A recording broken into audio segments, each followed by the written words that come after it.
Why do you think you get crap for it and I get praised for it? I think people hate me more because I'm friends with David. Oh, I thought it was the gear. You're rolling around $120,000 SUV behemoth. I'm sorry they're $1,100 a week. It's whatever. I'm not sorry. Yeah. Little old lady with a Corolla, she's old. Like, I feel bad for her. Also, she doesn't have much long to live. Like, take a little risk. We're going to put this wheel on there. Save yourself some dollars. Go spend it at the casino.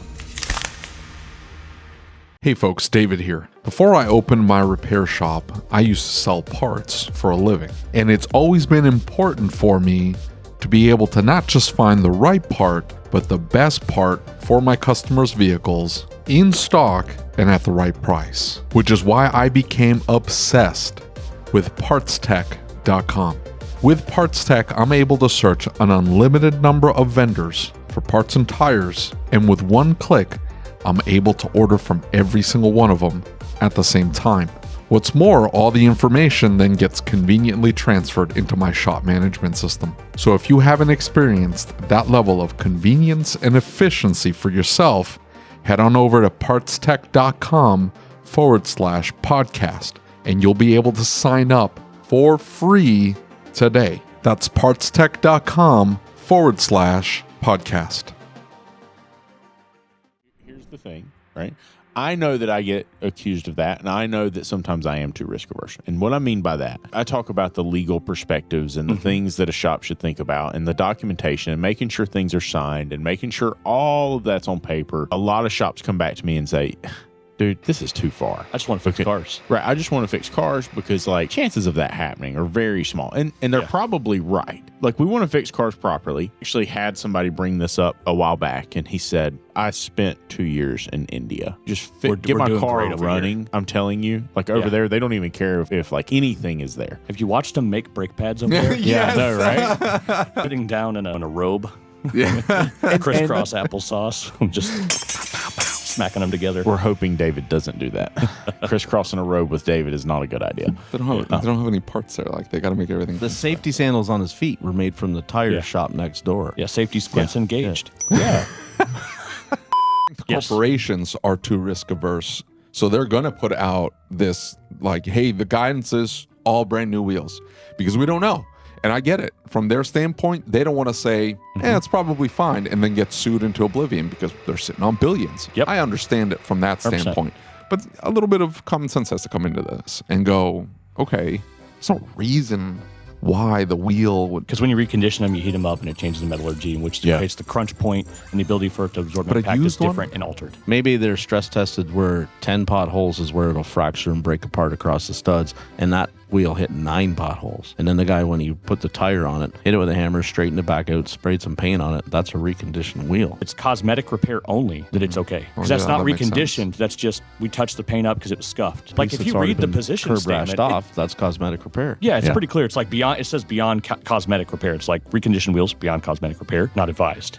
Yeah. So it's because of But then, like, there's no way for you to know. So, like, you call up and go, hey, it can only be cosmetic. But there's companies that certify, like Kappa and stuff. Yeah. And I'm not saying that's great to use or whatever. I like OEM only just because it takes all of the stress off of me. Is that really causing you stress, though? And the other thing, too, is, like, availability and pricing. I don't mind the pricing. The pricing is what it is. It's like it's going to cost $500 per wheel, or we had a Cadillac in there. It was 22-inch wheel with a weird setup or whatever. It was $1,100 per wheel. You're rolling around $120,000 SUV behemoth. I'm sorry they're $1,100 a wheel. It's whatever. I'm sorry. The old lady with a Corolla, she's old. Like, I feel bad for her. Also, she doesn't have much long to live. Like, take a little risk. We're going to put this wheel on there.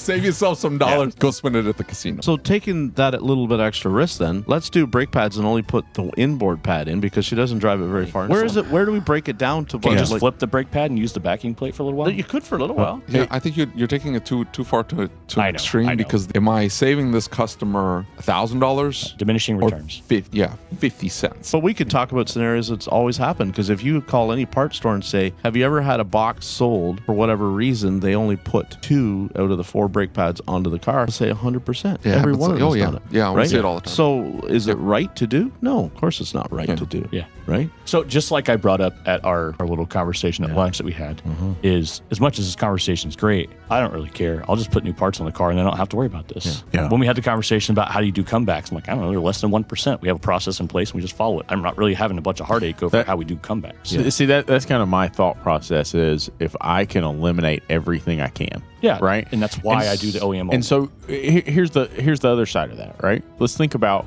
especially when we get to the point that we have multiple employees. At least if I have systems in place, maybe they're over the top, maybe they're overkill. But the fact that they're overkill means that hopefully they're going to catch at least 4 or 5 of them. They might miss this one part of it. They might miss that one part of it. But I'm protected because I had so much overkill in that I showed. And so like you look at the notes on our repair orders, everybody gives me shit over our notes. You've seen them. I mean, like it's a lecture. Here's what the customer said. Here's the result of the test. Here was the expected result of the test. And here's what we recommend based on all available evidence. Why do you think you get crap for it and I get praised for it? I think people hate me more because I'm friends with David. Oh, I thought it was the beard. It's your tone. Is it? Yeah. Because I'm so incendiary and direct and like nobody wants to disagree? No. It's not necessarily they don't want to disagree. I think that I know they disagree. Yes, exactly. Yeah, they're just not going to say it to you. And I'll give you a perfect example of this. Yeah. Numbnuts over here is in the middle of George Floyd riot hell in Minnesota. Tire fires and people running the streets and they're shooting each other and complete and total chaos. And this hick from the mountains just walks through the middle of it, strolling through the park. Yep. And not a single person bothered him. Yeah, now, it's a crazy white guy. It's not. He didn't look like a crazy white guy. He looked like he normally does. Now, why didn't they bother him? Because it had to have been somebody with just an ounce of timidity.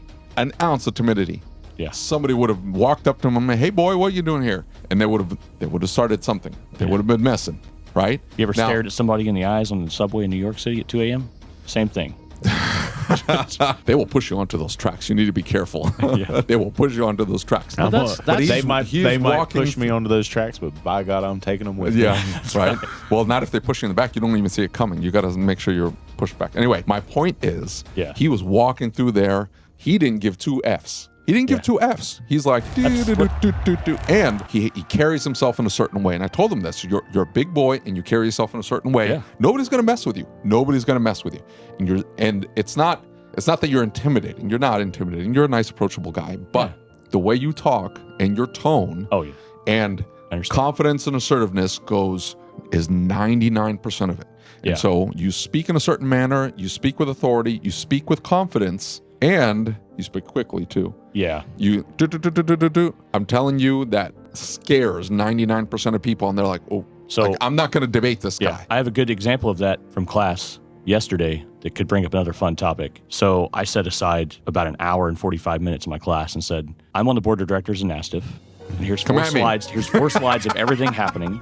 Yeah. I would like to just answer all of your questions in a calm, collected manner with no threats from anybody towards me. I said, if you got your tomatoes to bring, I brought my ball glove, and I'm ready to just answer questions. Yeah. 2 people had 2 statements and no questions, and it was quiet. So I had to elicit responses. Yeah. You know, it's so funny. They don't know what's happening. They make assumptions, and they're not going to confront you about what they know. They think they know because they know they're. That's what pisses me off. I'm kind of wrong. I'm probably wrong. But it feels good to gripe quietly. It feels good to gripe quietly. We were in here with Scott Hicks, and he's like, I just feel like there's no accountability. And we go, whoa, hold on. What are you talking about? There's oversight and there's accountability. We have a board. They have a board. They have a board. You can be on the board. Anybody can be on the board. Yeah. Be on the board. There's your accountability. There's your oversight. Yeah. One of the statements was there's a large corporation, 2 large corporations on the board.